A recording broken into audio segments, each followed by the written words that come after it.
नमस्कार, मैं action today 24/7 से अभिषेक नौटियाल।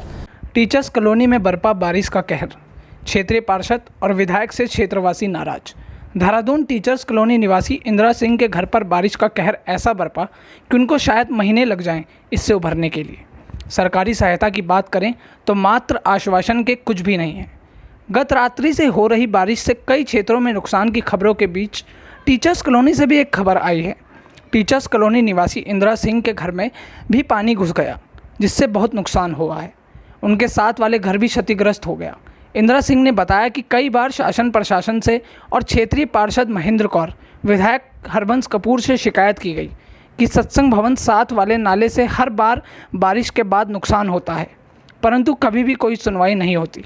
इसका खामियाजा आसपास के लोगों को भुगतना पड़ता है। क्षेत्रवासियों का कहना है कि उनके लाखों के नुकसान के लिए उनको 2000 रुपये के चेक देकर उनका और मजाक उड़ाया जा रहा है। ना ही तो नाले की सफाई होती है और ना ही इस बात का ध्यान रखा जाता है कि बारिश के दिनों में नुकसान से कैसा निपटा जाए।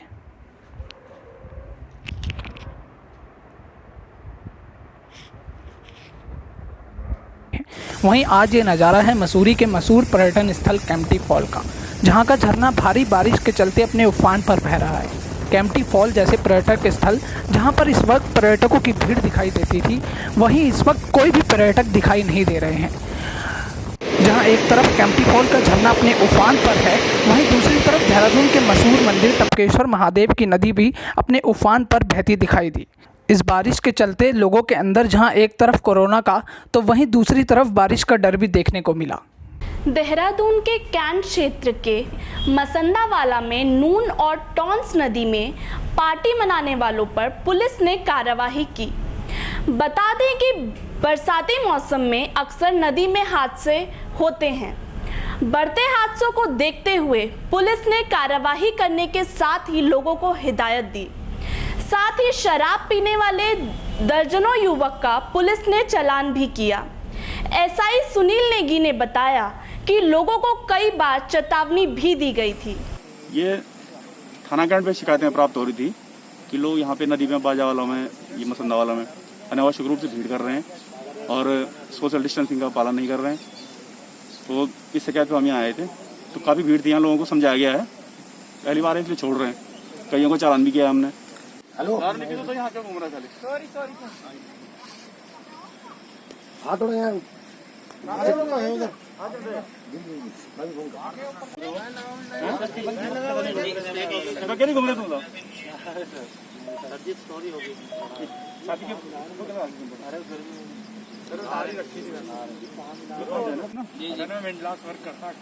पीने वाले हैं नहीं सर, हमको शिकायत। अरे लॉकडाउन है, लॉकडाउन है, मना करोगे तो पीने वाली बात नहीं कर रहे हैं।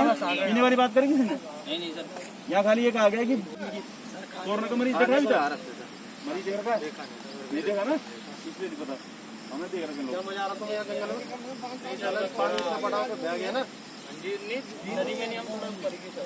राजधानी देहरादून में भी स्वतंत्रता दिवस बड़े ही धूमधाम से मनाया जाता है, लेकिन इस बार जहां एक और कोरोना महामारी पूरे देश में फैली हुई है, तो वहीं अब देहरादून में स्मार्ट सिटी का काम भी जोरों पर है, जिसके कारण इस बार देहरादून में परेड ग्राउंड में होने वाला ध्वजारोहण पुलिस लाइन में किया जाएगा।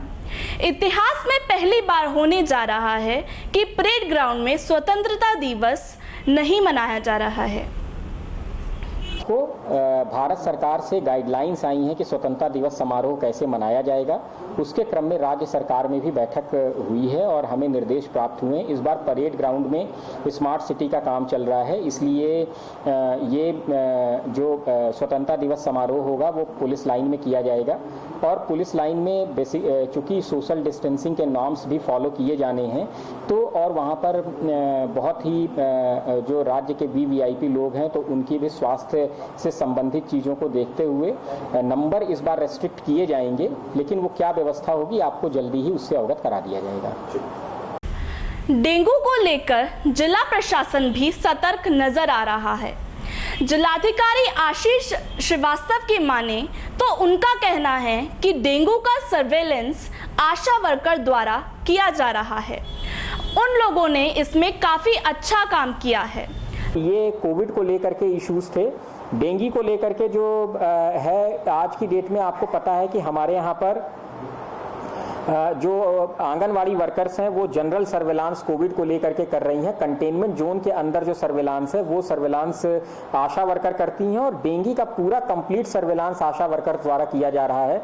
उन लोगों ने इसमें काफ़ी अच्छा काम किया है और आज कल शाम तक की स्थिति के हिसाब से लगभग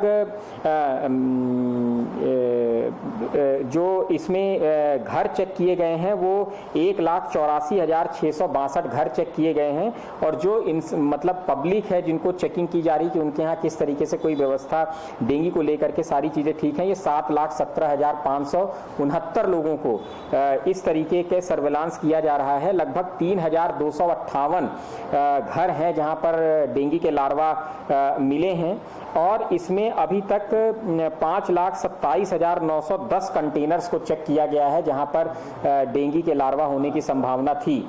इसमें जो कुल कंटेनर हैं जिनमें लार्वा मिला है वो लगभग 7,337 कंटेनर हैं और घर हैं 3,258। इन लोगों के ऊपर जो है चालान भी किए गए हैं और 1 लाख से ज़्यादा का राजस्व इन चालानों से वसूल किया गया है।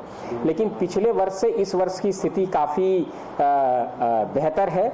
अभी तक कोई भी डेंगू का एक्टिव केस हमें जनपद के अंदर नहीं मिला है, जबकि अगर आज की बात की जाए तो आज के पिछले साल का कंपैरिजन करें तो लगभग 250 के आसपास केसेस डेंगू के पिछले वर्ष इस समय जनपद देहरादून के अंदर थे।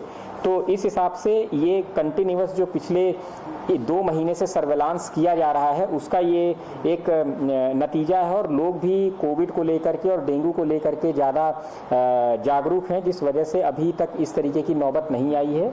लेकिन डेंगू को लेकर के जो हमारे हॉस्पिटल्स हैं वो रेडी हैं, हमने बेड्स रेडी किए हुए हैं। और पिछले बार एक दिक्कत आ रही थी कि विकास नगर के लोगों को प्रॉब्लम ये हो रही थी कि उनका एलाइजा टेस्ट कराने के लिए उन्हें देहरादून आना पड़ता था। तो इस बार उनके लिए एलाइजा रीडर मशीन जो है वो विकास नगर में लगा दी गई है। कल ये मशीन लग गई है और उसका इंस्टॉलेशन इस समय चल रहा है। तो अब जो ऐसे लोग हैं जिनको देहरादून आना पड़ता था वो यहाँ पर उनको आने की आवश्यकता नहीं होगी, उन्हें वो इलाज वहीं मिलेगा और उनके लिए डेंगू का वार्ड भी वहीं बनाया गया है वहाँ के हॉस्पिटल में, तो वो वहाँ पर ही करेंगे। हमारे 2 एडवांस लाइफ सपोर्टिंग एम्बुलेंस खरीदने की प्रक्रिया इस समय चल रही है। इन एम्बुलेंस के आने के बाद से अभी हमारे पास कुछ प्राइवेट हॉस्पिटल्स हैं जिनके अंदर इस तरीके की फैसिलिटीज़ हैं और उनसे हम सीरियस पेशेंट्स को लाते हैं। अब इसके बाद ये पेशेंट्स जो है हमारे ये गवर्नमेंट के जो एम्बुलेंस एडवांस लाइफ सपोर्ट की होगी उससे ऐसे सीरियस लोगों को भी लाने का काम किया जाएगा। इसके अतिरिक्त और भी एम्बुलेंस खरीदने की जो है डिमांड की गई थी, उसकी भी धनराशि जो है वो आवंटित कर दी गई है और उसके भी टेंडर को फ्लोट कर दिया गया है, ऐसा चिकित्सा विभाग द्वारा बताया गया है। इसके अलावा डिजिटल एक्सरे मशीन्स हैं उनको प्रोक्योर किया गया है, उनको प्रोक्योर करके दूरस्थ इलाकों में दिया गया है, क्योंकि आपको ये पता होगा कि जो कोविड होता है इसके बाद अगर आप चेस्ट एक्सरे लें तो उससे हमें आइडिया लग पाता है कि किस तरीके से इन्फेक्शन बढ़ रहा है या घट रहा है।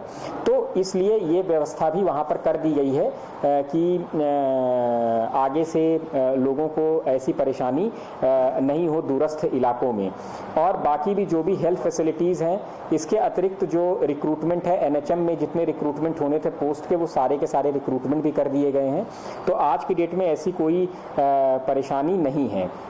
उत्तराखंड में हुए चावल घोटाले को लेकर कांग्रेस के प्रदेश अध्यक्ष प्रीतम सिंह ने सरकार पर निशाना साधते हुए कहा, ये मैं बड़ा स्पष्ट करना चाहता हूँ, 600 करोड़ का घोटाला बताया गया और 600 करोड़ के घोटाले में बताते वादे अब 18 करोड़ पे आ गए।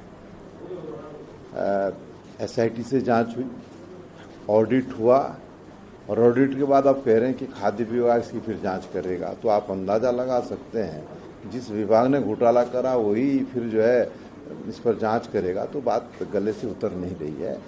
जांच आने दीजिए सामने। अब हम भी तो देखते हैं कि 600 से चले थे, अब कहाँ तक पहुँचे। जो मुख्यमंत्री कहते सरकार के समय में देखिए, ऐसे आरोप प्रदेश के मुख्यमंत्री जी पे भी लगे हैं। जब तक कोई चीज़ अनंतिम इस पर ना आ जाए तब तक जो है किसी पर आरोप लगाना बहुत आसान है, लेकिन उसके बारे में कहना बड़ा मुश्किल है। आप अनंती में तो आने दीजिए, अभी तो क्या नाम कहते हैं ना, कार्रवाई गतिमान है।